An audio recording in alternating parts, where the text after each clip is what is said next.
Hey everybody, welcome back to Self-Help Witch. This is Dana. I'm an astrologer, I'm a teacher, and today I want to talk to you about the South Node in Virgo and the energy of letting go. From January 11th, 2025 to July 26th, 2026, the South Node and North Node are in Virgo and Pisces, respectively.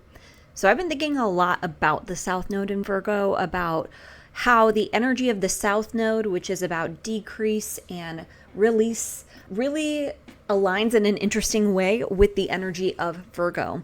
And for me, it's really about letting go and learning how to let go. So I want to talk today not just about what the South Node in Virgo means, but also about the idea of letting go and how we can approach that concept in a way that's really helpful for working with the energy of the South Node in Virgo. I think about the Pisces Virgo axis quite a bit because I have a lot of placements in Pisces in my chart. My Mercury, North Node, Venus, which is also my ascendant ruler, the planet that rules my first house, and my sun are all in Pisces. So I've thought a lot about the energy of this axis, and for me it really comes down to the idea of holding on and letting go. Virgo being the energy of holding on and Pisces being the energy of letting go. And before I even explain what that means, let's just say, first of all, that is neutral. They're both neutral energies, and they can manifest in productive or destructive ways, both of them equally. I associate Virgo with the energy of holding on because it's a Mercury-ruled sign, and Mercury is about the details.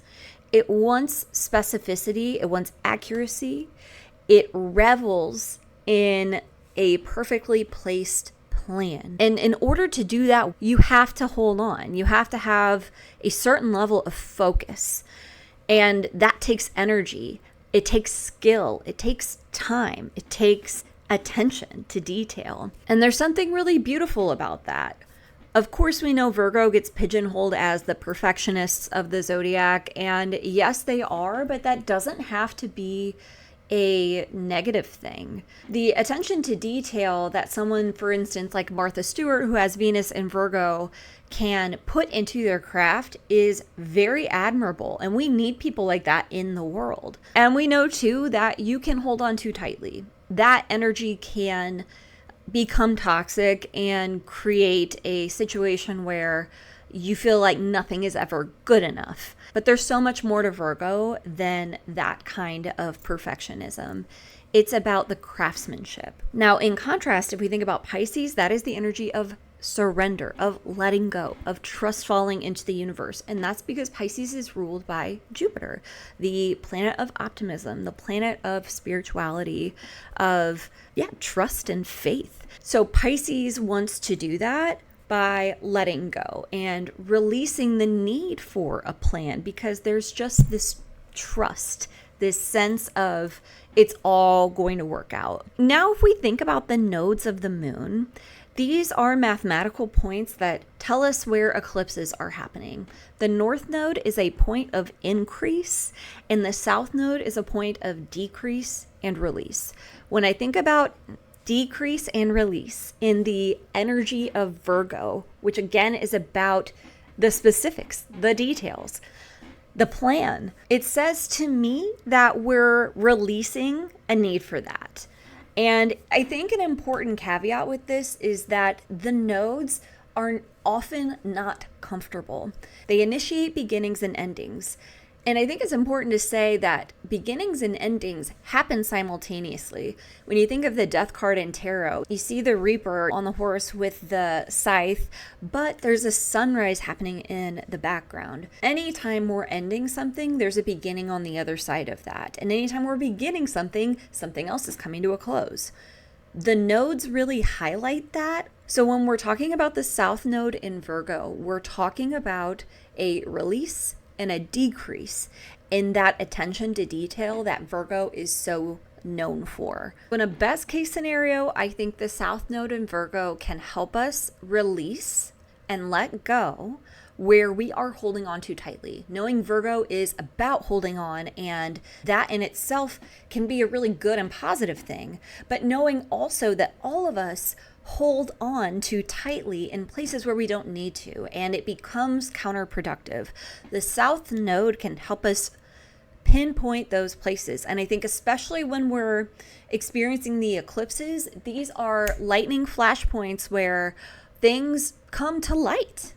We start to see the situation for what it really is. And remember, we're talking about beginnings and endings as well with the eclipses. They usher in change at the end of the day. So what kind of change does the South Node bring? It brings endings. It helps us let go, clear, flush.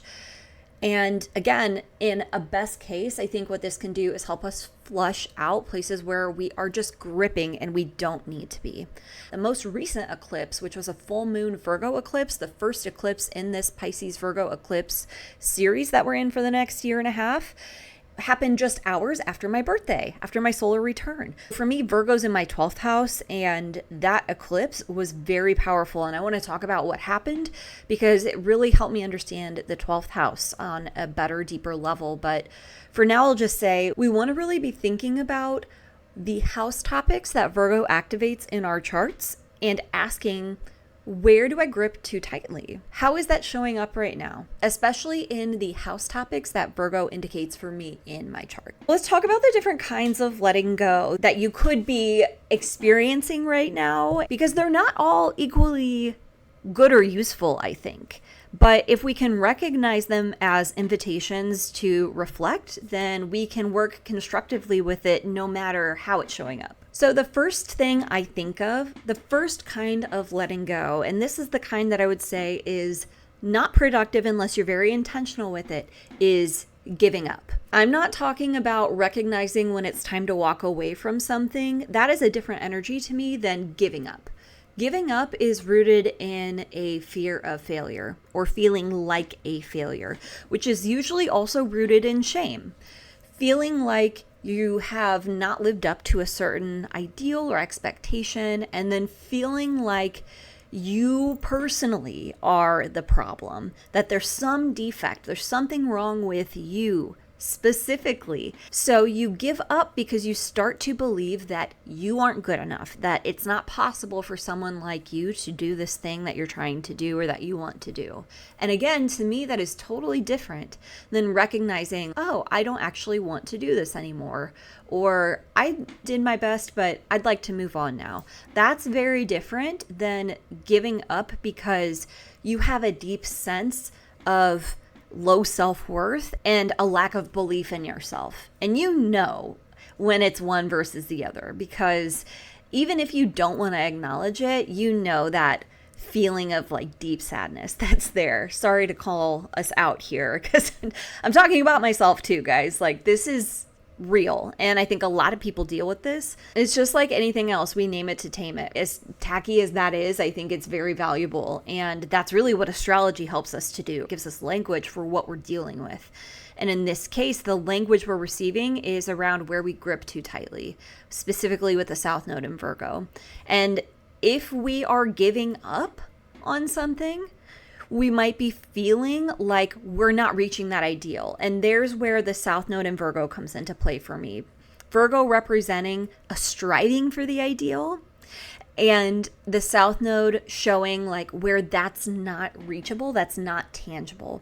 If you feel like it's your personal fault when that's happening, it's possible, it's very possible that you are being too hard on yourself and that you are actually not seeing the situation for what it is because there's some low self-worth that's clouding your vision and your judgment. Really, when you're giving up from this place of low self-worth, you are giving up because you've convinced yourself that you can't do it. And we can still work really constructively with that energy by letting go of the belief that you can't do it. Recognize that belief as a limiting one and as one that is rooted in fear and not the truth of what you can do and who you are and what you have to offer. But it's important to really stop and sit with this and understand too, or at least try to get some awareness around, why am I responding like this? What is it that makes me think I can't do this? Where does that come from? So that kind of giving up is, I would say, the more challenging way that this might be manifesting, that this South Node in Virgo may be manifesting for a person. But it's a helpful experience because it really gives you a chance to clear out things that are not helping you and not serving you. The other kind of letting go that we can experience is surrender and acceptance. And I'm thinking about how the North Node in Pisces is emphasizing this. We didn't talk about the North Node in Pisces a whole lot. Yes, Pisces is the energy of surrender, of release and trust, and that's because Jupiter is in charge. And the North Node is a point of increase. It expands and magnifies and pulls focus. It grows. It wants more and more. So we can go too far with this energy, but what we're ultimately being called to do right now is not just that release of where we're gripping too tightly, but also trust without having every detail figured out. That's what faith is, right? If we can allow this Virgo South Node to open us up, to not grip so tightly, we can access this more positive experience of it, which is surrender and acceptance. There's something about opening up and releasing that grip that can really transform everything. You start to see a situation that was hopeless before in your mind and recognize the potential within it. I think I've told this story before, but I was working at a new school in 2017 and it was really hard and I wanted to quit. And I actually thought about walking out and leaving my classroom in the middle of the school day, which is fucking crazy, but I really was on the edge. I had been pushed to the edge and I did not quit. I didn't walk out. What ended up happening was, and this was before I was into astrology, I decided that I was going to work with what I had. And when I did that, when I accepted the fact that this school is very difficult to work in, but I'm going to just make the best of it, I started having good days. I started having fun. It was still really hard, but I was much, much happier. I had reclaimed some power by paradoxically letting go of trying to control the situation. It's interesting because we were just talking about giving up, and I was really about to give up on my career as a teacher because I knew if I walked out of that room, I would probably never be able to get a job again, or at least a good job for a long time. And that would have been really bad. That would have been the wrong decision to make, especially and mostly because there was something I could do. I didn't need to give up. I just needed to stop wishing it were different than it was. Needed to accept the situation for what it was. And once I did, I found a lot more freedom and expansiveness and joy in what I was doing. And I ended up getting a much, much better job because of what I was able to do with that job that was really hard to be in. I took on leadership roles and I did a lot of shit. So all of that to say, that's a concrete example of what I think is available to us when we are able to let go and therefore trust and surrender. Now, a thing I have to say is that in this particular context of this astrological landscape, that's hard to do right now. We've been talking in other videos about Jupiter and Gemini. I was just talking about how that energy I find to be very challenging. I have this signature natally, Jupiter and Gemini, but when Jupiter is in Gemini, hope is gone. Faith is gone. We're just more skeptical and we're more critical. And that's because Jupiter's in Mercury's sign. So I'm bringing this up to say, it's very easy, I think, to feel stuck in that giving up energy, that what's the point energy. I didn't even bring up the fact that Mars is still in Cancer, which is also like big feels. This is very hard. I'm trying really hard, but I'm not getting anywhere. That is in the air right now. So if you're feeling like that, I want you to know this is changing rapidly. Like we are moving out of that quickly at this point. We have another eclipse on March 29th, a new moon eclipse in Aries.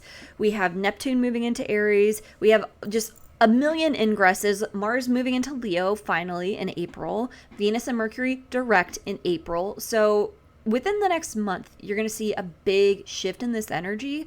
But the nodes are going to be in Pisces and Virgo until July of 2026, especially during eclipse season. So that's now. And then again in September.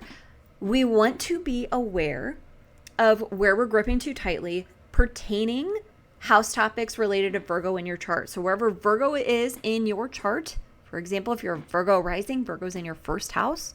This is about letting go of your image, your identity. Oh, I know you Virgos felt that because I felt that just saying it. But we'll talk more about Virgo through the houses, I think, in the next video, where I'm going to talk about my experience with the Virgo full moon eclipse in my 12th house. But for now, let me know what questions you guys have. I hope this was helpful. This was a bit rambly, but I just wanted to share this reflection with you while it was fresh on my mind. I've been thinking a lot about the South Node in Virgo. If you have any questions, drop them in the comments, and I'll see you guys next time.